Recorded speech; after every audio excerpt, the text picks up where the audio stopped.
prav na današnji dan, pred 50 leti, je pater Bratina v rodnem Štomažu na Primorskem obhajal svojo novo mašo. Pred 25 leti smo v tej cerkvi praznovali njegovo srebrno mašo.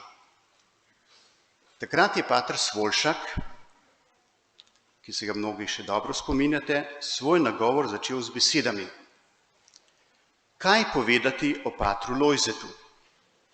On je pesnik in teolog.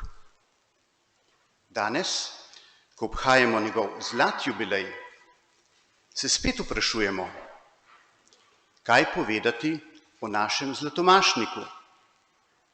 In odgovor se ni spremenil. On je pesnik in teolog.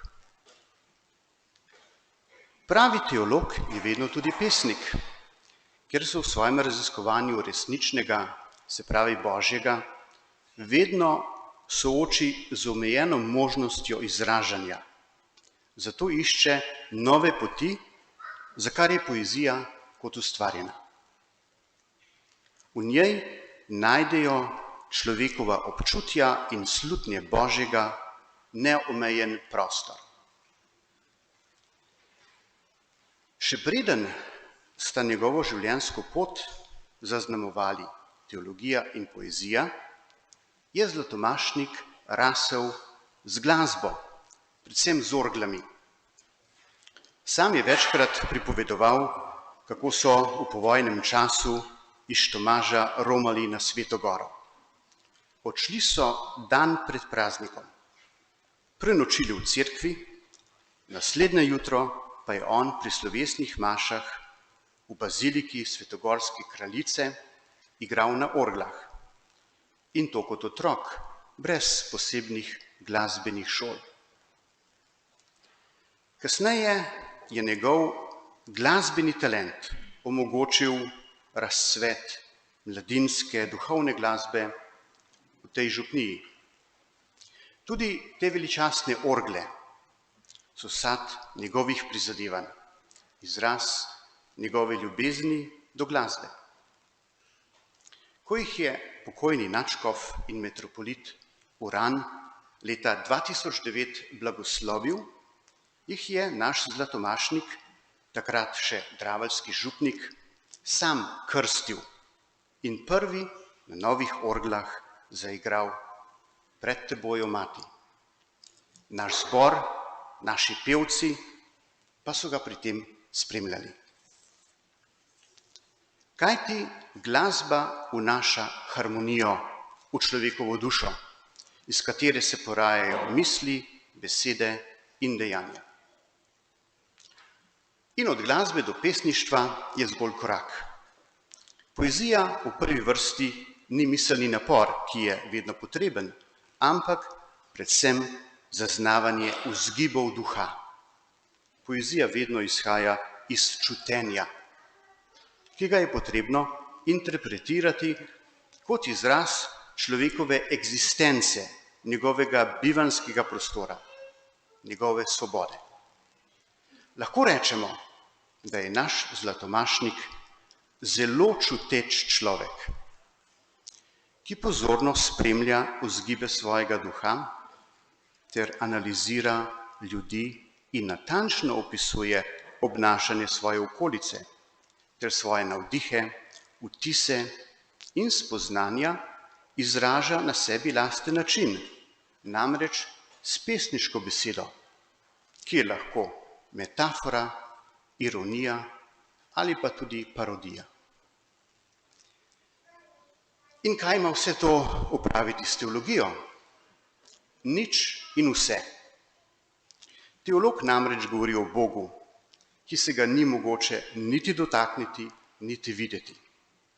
Tudi ne vemo, kje je Bog. Toda dejstvo, da ne vemo, kje biva, ni pomanjkljivost, temveč lastnost Božje presežnosti in suverenosti. Kajti Bog je duh, kot beremo, in kateri ga molijo, ga morajo moliti v duhu in resnici. Če hočemo našega zlatomašnika opisati kot teologa, se znajdemo v težavah. Spada namreč med tiste redke teologe, ki preučujejo duha evangelija. In če želimo odkriti bistveno sporočilo evangelija, moramo našo pozornost usmeriti v podobo Božjega kraljestva. Če pa hočemo razumeti vsebino Božjega kraljestva, odkrijemo dve lastnosti: svobodo in individualnost. Duh evangelija je duh svobode in individualnosti. Ko beremo Jezusove besede, da Božje kraljestvo silo trpi, moramo to trditev razumeti v smislu, da si mnogi dovolijo teptati svobodo in individualnost, se pravi bisere Božjega kraljestva, in da si hočejo človeka prilastiti in ga zasužniti. Naš Zlatomašnik se je poglabljal v duha evangelija, v duha svobode in individualnosti in na tej osnovi oblikoval in izpeljeval teološke premise. Kajti vse besede se nanašajo na neizrekljivo. Vsaka resničnost vodi v absolutno resničnost, ki jo v neposrednem dojemanju odkrivamo v nas samih. Seveda pa ne smemo pozabiti, da ni zgolj pesnik in teolog, ampak tudi duhovnik. Zaradi tega pa danes Zlatomašnik. Najprej, biti duhovnik je dragocen Božji dar.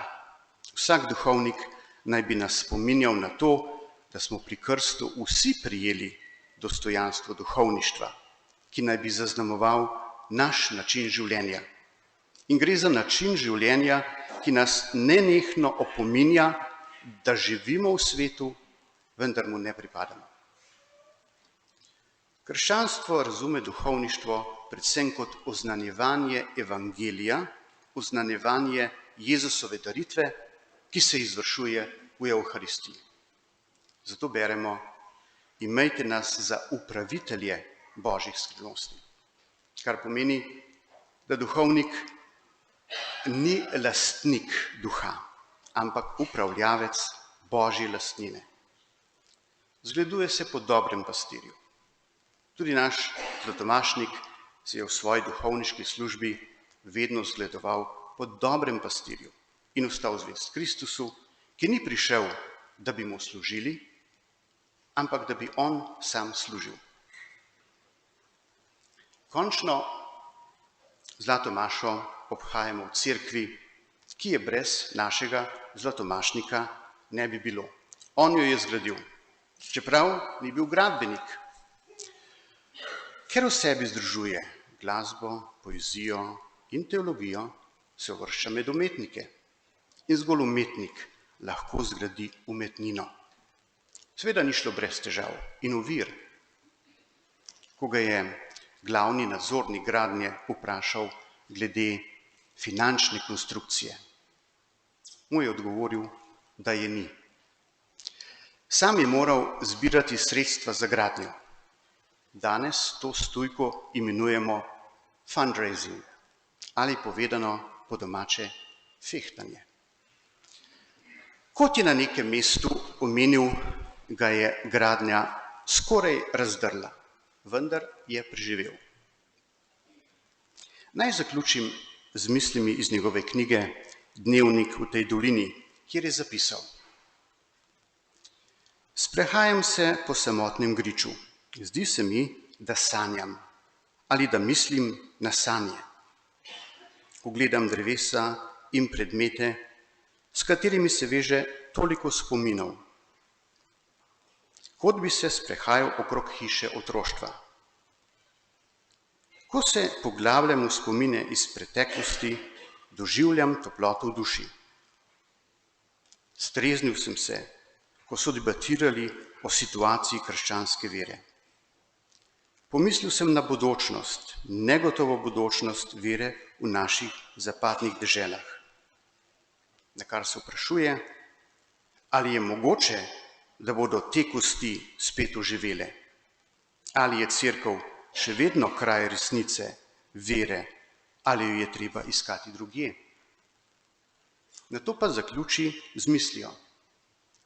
Ljudje so še vedno zelo občutljivi in sprejemljivi za izkustvo Boga, izkustvo absolutnega.